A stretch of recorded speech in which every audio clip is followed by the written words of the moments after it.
12 heures, apparaît sur l'avenue Hai Batrung qui longe les services de chirurgie le premier Bodoï à pied un peu perdu, rapidement suivi de véhicules arborant le drapeau Viet Cong. Il s'agit là de jeunes ralliés de la dernière heure installés sur des jeeps abandonnés par les militaires en fuite et qui maintenant pavoisent sans retenue.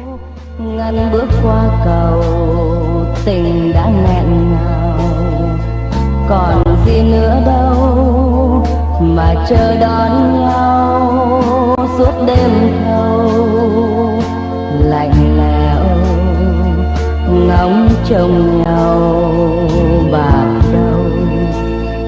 Suivent très vite des camions de transport de troupes de l'armée du Nord, longeant indifférents les trottoirs jonchés des équipements des soldats du Sud qui tentent de regagner souvent en slip leur domicile ou un refuge quelconque.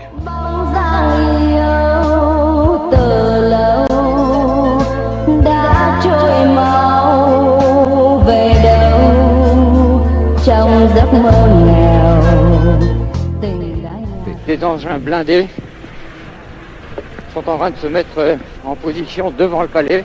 Je pense que ce ne sont pas des assaillants, ils ont le canon braqué directement sur le perron du palais, mais ce ne doit pas être des assaillants. Un char avec le drapeau Viet Cong est actuellement en train de se mettre en position. Le drapeau Viet Cong, rouge et bleu, l'étoile jaune. Ce char est couvert de feuillage. Ce sont les Viet Cong qui arrivent pour recevoir la reddition du général Min. Les soldats courent pour leur ouvrir les portes du palais. Ils ont des canons braqués. Ils défoncent la grille du palais.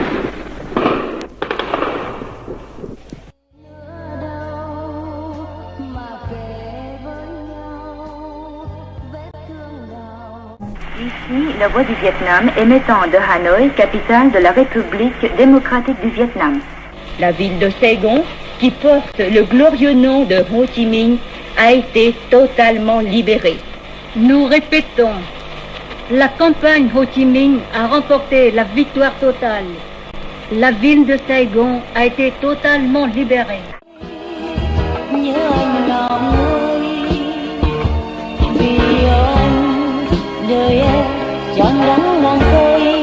Dans l'après-midi, enhardis par le calme qui semble régner en ville, nous décidons avec Henri Pelou d'aller faire une exploration vers le palais présidentiel proche de Graal.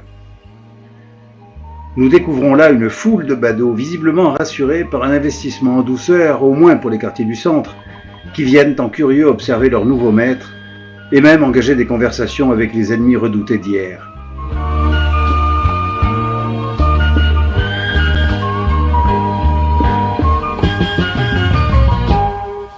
Buông rơi nhạc buông lời gọi tên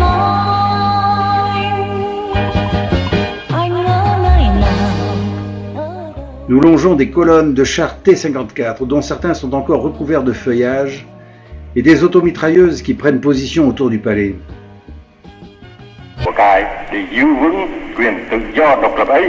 Le Vietnam a le droit d'être libre et indépendant, et en fait, est devenu un pays libre et indépendant.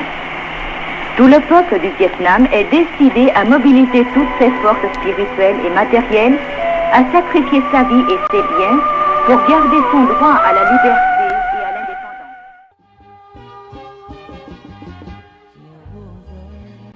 Pendant ce temps, une foule ininterrompue de fantassins débouche sur la place, marchant, courant, le fusil d'assaut à la main ou un bambou garni de munitions sur l'épaule, certains poussant une bicyclette.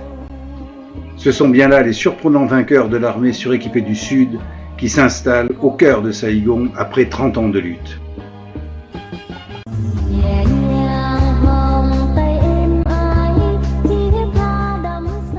Je voudrais que vous demandiez à ce soldat du Viet Cong quel âge il a. 48 tuổi.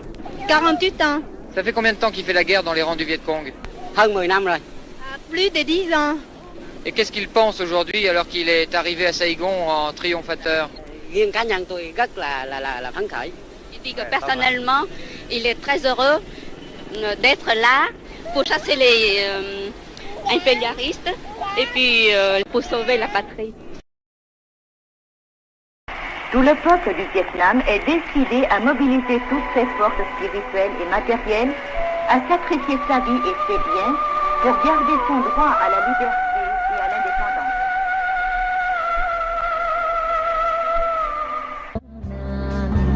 Nhạt nhào mùi hương theo gió cuốn trôi bao nhiêu sầu lo. Les nouvelles autorités ont réquisitionné 100 lits de chirurgie et l'hôpital reçoit ses premiers blessés nord-vietnamiens. Il faut remettre de l'ordre dans cette ville pourrie, corrompue, dans ce pays encore imprégné de la présence américaine. On commence donc symboliquement par détruire le monument aux morts des GIs devant l'Assemblée nationale.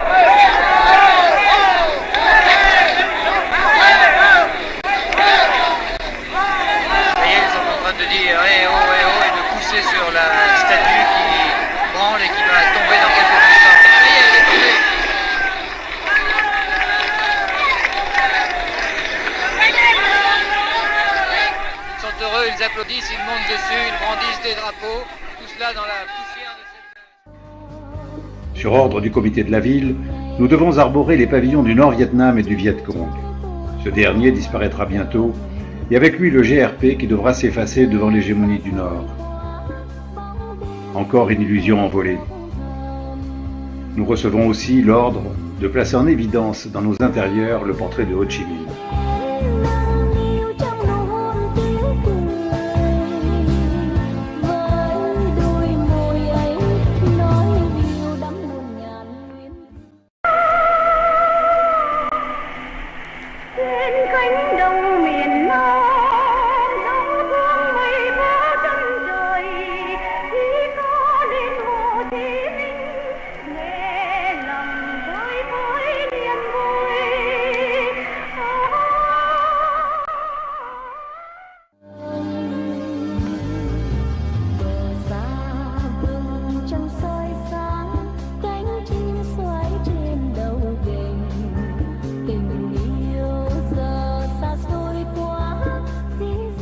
Après l'angoisse des derniers jours, la fuite éperdue de dizaines de milliers de Vietnamiens, les suicides, les drames et bouleversements que vient de subir la population, la vie semble reprendre un cours normal et les citadins, moments rassurés, arpentent le marché aux voleurs, où l'on remarque de nouveaux clients, des Nord-Vietnamiens, ébahis par la diversité des richesses qui s'étalent sous leurs yeux.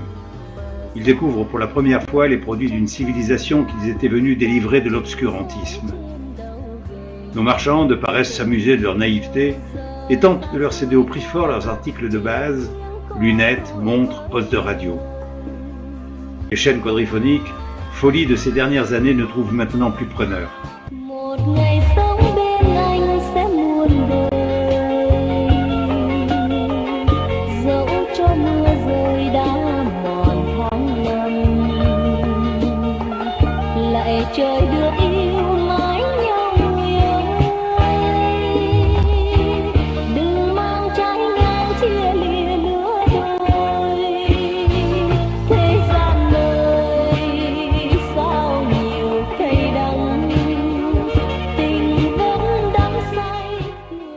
Le comité administratif militaire de la ville de Saigon de Gia Đình, dans son communiqué numéro 1, demande au peuple de protéger le gouvernement provisoire révolutionnaire, rétablir l'ordre et la sécurité de la ville qui vient d'être libérée.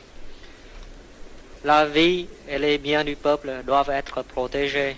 À partir de maintenant, ceux qui brûlent, qui tirent, qui empoisonnent, qui tuent, qui volent, qui violent, qui portent atteinte à la vie et aux biens du peuple seront sévèrement punis.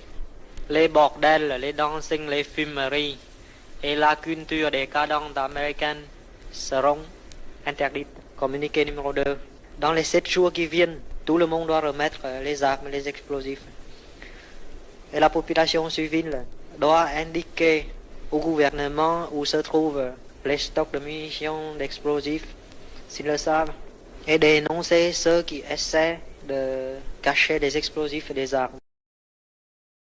Je crois que la plupart des gens sont prêts à suivre les nouvelles méthodes de vie parce que c'est de leur intérêt. Par exemple, quand il y a des ruelles pleines d'ordures, si maintenant une nouvelle habitude s'instaure, c'est que tout le monde avec une pelle enlève le tas d'ordures. Je crois que cela ne choque pas les gens parce que les gens sont heureux de ne pas respirer cette puanteur. Alors si ne parlons pas de politique de façon trop abstraite, c'est seulement cette politique de travail collectif pour des intérêts collectifs, des intérêts communs dans la commune, dans le petit quartier.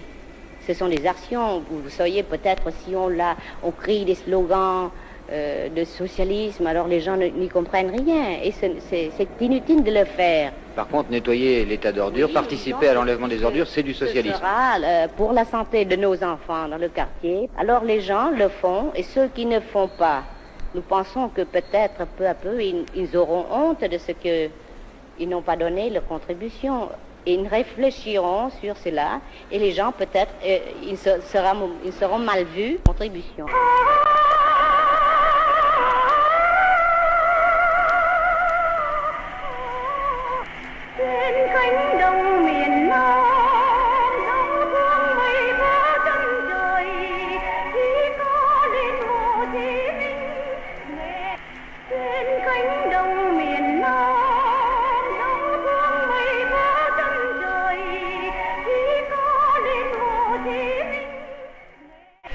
Vous venez d'entendre notre causerie intitulée « L'oncle Ho et la résistance sacrée du peuple vietnamien contre l'agression américaine pour le salut national ». Ici, la voix du Vietnam émettant de Hanoï, capitale de la République démocratique du Vietnam. Notre émission en langue française est terminée.